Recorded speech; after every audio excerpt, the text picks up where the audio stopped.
আসসালামু আলাইকুম। এখন যে চিত্রটা দেখছেন মানে এটা হচ্ছে মিরপুর 10-এর এইখানে এখানে আন্দোলনের সময় যে লেখাগুলো হয়েছিল এগুলো আবার পুনরায় মুছে ফেলা হচ্ছে। আর এই কাজগুলো সাধারণ শিক্ষার্থীরাই করতেছে।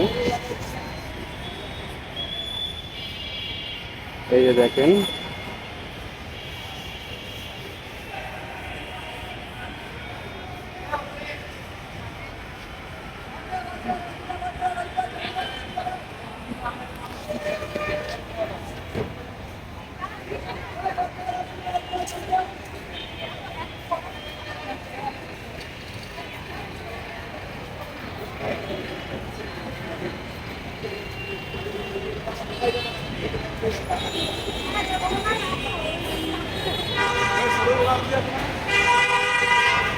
আর এখানে এই মুহূর্তে এখানেও ট্রাফিকের যে ব্যবস্থাপনা সবগুলো আমাদের শিক্ষার্থী ভাই বোনেরাই করতেছে। এই দেখেন, হয়তো এটাকেই বলে দেশ সংস্কার। দেশের একটু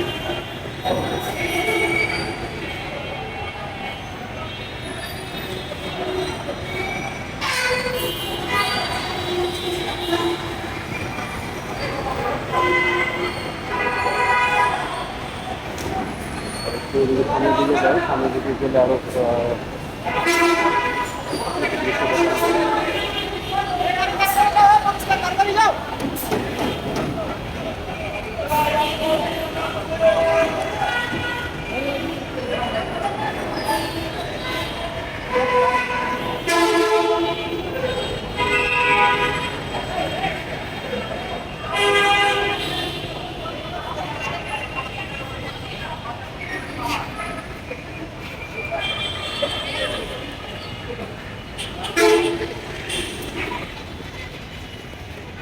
আরেকটা মজার জিনিস বলি, এখানে এখন সবাই বাধ্য হচ্ছে এই ফুটওভার ব্রিজ ব্যবহার করতে। দেখেন, ব্রিজ দিয়ে খুব একটা সাধারণ জনগণের মানে চলাচল না, যা আছে সব শিক্ষার্থী আর সাধারণ যারা আছে রাস্তা পারাপারের জন্য তারা সবাই ফুটওভার ব্রিজ ব্যবহার করতে এই মুহূর্তে বাধ্য হচ্ছে।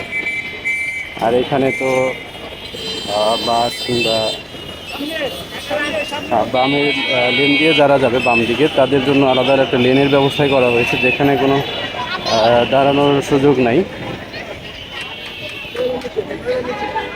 আর কেউ ফুটপাথ ছাড়া নিচ দিয়ে হেঁটে যাওয়ার সুযোগ খুব একটা নেই, কিন্তু আমি এখানে একটু অনুমতি নিয়ে নিচ্ছি, যে কারণে এদের সাথে ভিডিওটা করতে পারতেছি এই মুহূর্তে।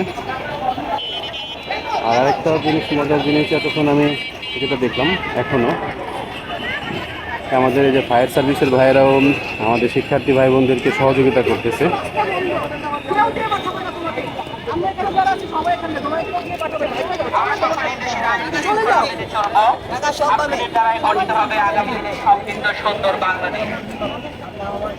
আর ইনি হয়তো ওই যে বাম দিক দিয়ে এসে ডানে যাওয়ার চেষ্টা করতেছে, যে কারণে আমাদের এই শিক্ষার্থী ভাইরা ভলেন্টিয়ার ভাই যারা আছে এরাকে বোঝানোর চেষ্টা করতেছে।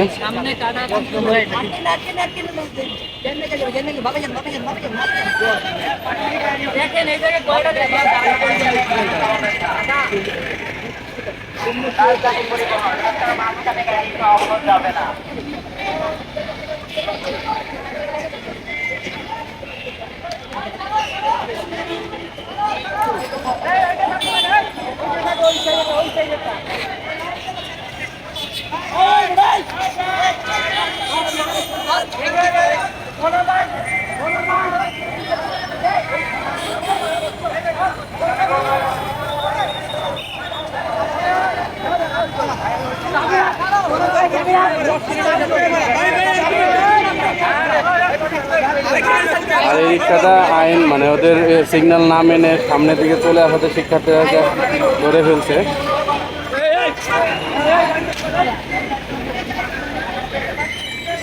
কত বড় চিন্তা করছে।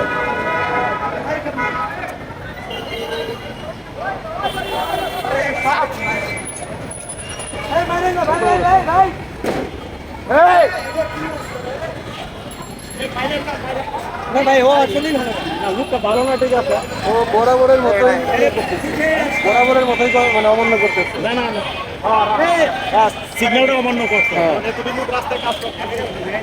এত এত শিক্ষার্থী ভাই বোনেরা এখানে কাজ করতেছে, তার ভিতরে সে এই ওনার অমান্য করতেছে।